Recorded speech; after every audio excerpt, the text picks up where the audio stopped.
Ladies and gentlemen, welcome back to the channel and welcome back to Black Ops 6. At long last, I have finally hit first prestige here in this game, so the focus of this video is going to be what happens when you hit first prestige, as Black Ops 6 is the first Call of Duty game to have a classic prestige system in like 5 years, which is pretty freaking crazy to think about. There's a lot to prestige in this game, so of course I'm going to be talking about all of that. Then more towards the end of the video, I'm going to be giving my thoughts and feedback on the leveling and fastest ways to level up and just how the experience was in general.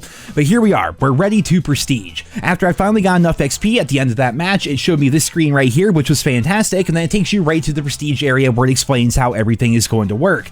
Basically, when you prestige, you're going to have a level reset. Your level is going to be reset back to level 1, and all level unlocks will be relocked. You will keep your progress, however, as weapon levels, operators, and challenge progress are going to carry over. You're going to get a permanent unlock token. You unlock new prestige rewards, which we will be covering. There's going to be a stats reset per prestige, but you can still view your lifetime stats in the combat record. I'll show you that here in a minute. And then they remind us that seasonal content will never be relocked. So when the Season 1 Battle Pass comes out, let's say you get a blueprint for the Model L or something like that. Well then, once you have that blueprint, you're always going to have access to the Model L via that blueprint. That's basically how that works. From there, we're finally ready to enter first prestige. And I will say this screen right here is also pretty good. You can fill up the bar to really kind of remind yourself that, hey, you are prestiging, you're about to relock everything. Are you sure you want to do it? But just like with the classic old prestiges that we used to have way back in the day, if you hit not right now, you are met with the iconic sound.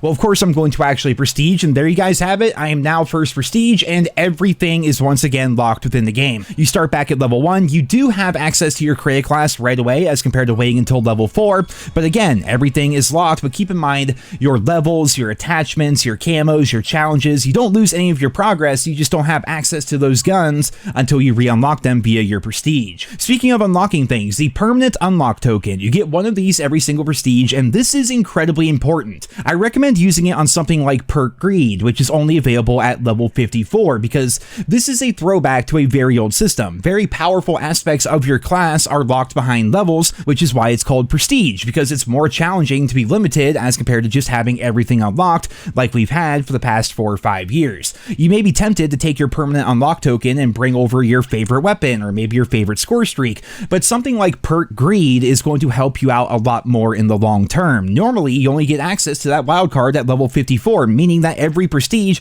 you have access to it for 2 levels and then you prestige once again, right? So you're never really going to be able to utilize that wild card, which is one of the most powerful wild cards in the game. The same is also true of the perk Ninja. If you're somebody who likes to play free for all, maybe you like to play search and destroy, obviously you know how important the Ninja perk is, and that's only available at level 35. So maybe consider taking that with your permanent unlock token so you always have access to it as compared to always having to wait until you get up to level 35 for people not to be able to hear your footsteps. Again, I don't recommend taking over a weapon. I don't recommend taking over a score streak or anything like that. Pick very powerful aspects of your creative class that are typically found towards the end of your prestige and start taking those things with you every time you prestige, because it's going to help you out a lot more in the long term. Now, when it comes to the prestige rewards, we get them every 10 levels from first prestige all the way up to prestige master, which is fantastic.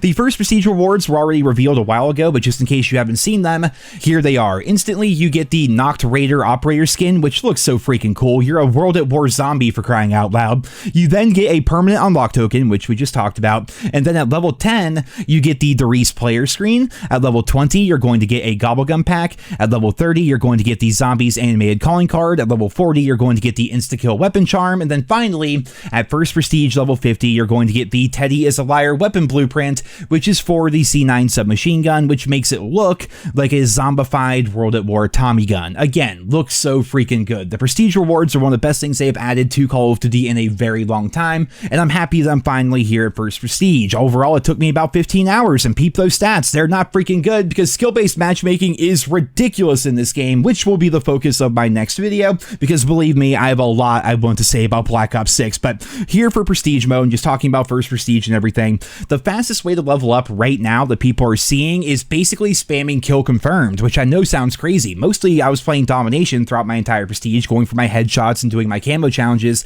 Well, towards the end, things got really grindy. 15 hours is quite a long time, especially while you're doing challenges and leveling up guns and doing all that other stuff. What I ended up doing was going into kill confirmed, then setting my score streaks, of course, to UAV, counter UAV, and HARP, the non-lethal score streaks that give you a ton of assist points, giving myself all 3 green perks, and then at the bottom there, the red perk, is it called Bankroll? I forget the name of it, where it starts you off with 150 score.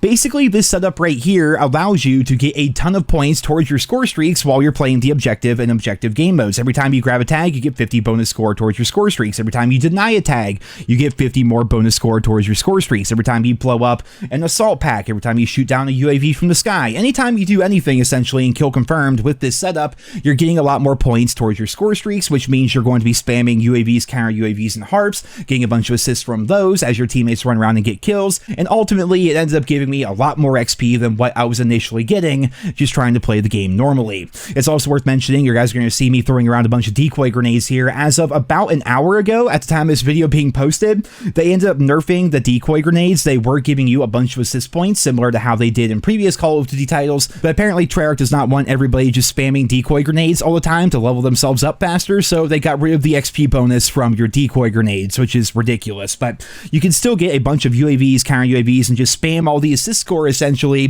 while playing kill confirmed, while using the strategist combat bonus, as well as maybe using bankroll via perk greed if you have access to that. It's a pretty good way of going about leveling up quickly if that's your goal here within Black Ops 6. For me personally, I don't think I'm going to be doing this too much. I mean, it's an okay way to play the game. It's kind of fun, but I like playing other game modes a lot more, and now that I'm finally first prestige, I got rid of Ninja because I don't have access to it anymore, but maybe I want to try out game modes like Search and Destroy. Maybe now I want to take a deeper look into zombies, you know, try out different things as compared to doing everything that I was doing throughout my non-prestige. Overall, Black Ops 6 has a lot of problems, which I will again be talking about in my next video, but I will say progression is not one of them. They definitely killed the progression here in this game so far. Prestige mode is fantastic. Having the weapon grind, that's also fantastic. The plethora of challenges that we have access to, like all of that stuff is so freaking good, and I'm just happy, ladies and gentlemen, to finally, after all this time, be first prestige. I will say things got pretty grindy there towards the end. I think it took me about 6 hours today. I'm not even joking. 6 hours to go from level 48 all the way up to 55, and then eventually go through 55 itself, and then get up to first prestige. It's definitely a grind, but I like that. That's what we've been wanting from the COD franchise for a very long time now. You know, prestige mode is finally back. It's better than ever. It's fantastic. They did a great job with it, but like I teased earlier, there's a lot that they did not do very well here within Black Ops 6, which will be the focus of my next video, so be sure to subscribe if you guys are new around here. But for right now, we're going to wrap up this one here today. I hope you guys all enjoyed it. Leave your thoughts and feedback down there in the comments. Thank you all so much for listening, and I hope you guys all have a wonderful day.